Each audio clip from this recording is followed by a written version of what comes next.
Bound man on board a metrolife van that was hijacked in downtown Houston has been released from the hospital, and he's sharing his frightening story.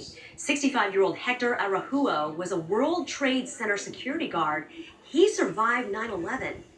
But he says the moment that a man forced his way onto his bus near downtown Houston, then pulled the driver off, was the scariest moment of his life. That moment, I said he's going to kill me. He's going to kidnap me. He's going to do something about it. That's the thing, because he don't say nothing. Officers quickly gave chase, following behind the bus until it crashed into a fire hydrant near the Heights. The suspect was taken into custody, and Hector was not hurt. He was taken to a nearby hospital as a precaution. He told us he wasn't afraid to get back on a metrolife bus, but when it was time to leave, he did start to cry. They're still waiting to learn the name of the man who led police on a chase in a stolen metrolife shuttle bus. Yeah, police arrested him after he crashed into a fire hydrant. Now, during the whole thing, one passenger was on board. Channel 2's Brandon Walker's joining us live this morning from the Heights where the chase ended to tell us more. Brandon?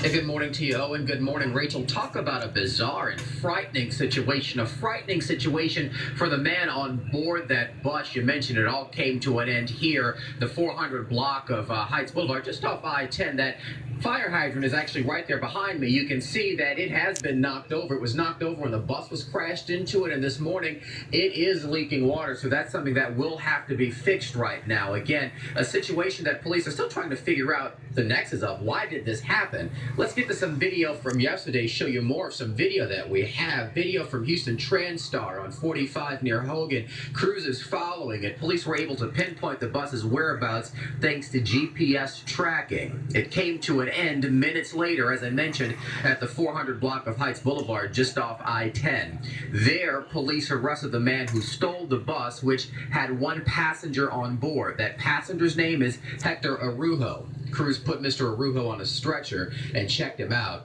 Araujo told us point blank he thought he was going to die when he says that man forced his way onto the bus, forced the driver off, and then took off. He's okay this morning, but shaken up. Obviously so, and same could be said for his family. And then I said, where you going?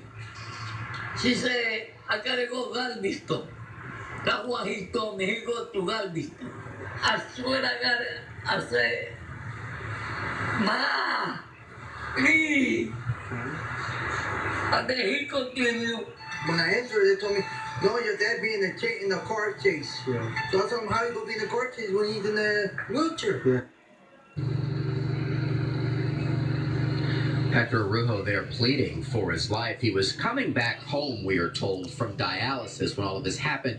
You're looking at a map right now showing start to finish. It began east of downtown at Dowling and Jefferson Streets. It carried on 5 miles, believe it or not, to this intersection where I am right now, the 400 block of Heights Boulevard, as I mentioned, just off I-10. As we come back to you live from where all of this ended, the question now is, why did all of this happen in the first place? We can tell you that the man who allegedly stole the bus, police say, didn't have a weapon on him, but a motive is unclear. On scene yesterday, reporters asked if he had anything to say, though in handcuffs, he didn't respond.